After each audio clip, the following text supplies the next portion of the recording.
আসসালামু আলাইকুম। হাজী মোহাম্মদ সালেহ মসজিদ থেকে আপনাদের স্বাগতম।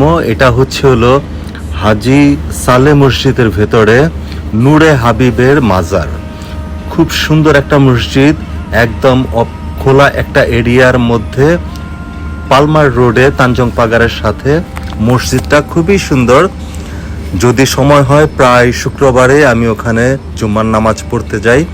আজকে জুম্মার নামাজে অনেক মানুষ হয়েছিল, যার কারণে উপরের যেই সেক্টরটা আছে, মাজারের সেক্টর, কিছু স্পেস আছে, যার কারণে কিছু মানুষ ওখানে নামাজ পড়তে পারে। সেই সুবাদে এটার ভেতরে যাওয়া হয়েছে। এটা একটা ভাগ্যের ব্যাপার, আল্লাহ রিজিকের লিখেছিল, যার কারণে দেখা হলো। খুবই সুন্দর লাগছে। আল্লাহ যেন আমাদের সকলের মৃত্যুর পর কবরের আযাব দূর করে দেন, আমিন। আপনাদের সবার জন্য দোয়া রইল। দোয়া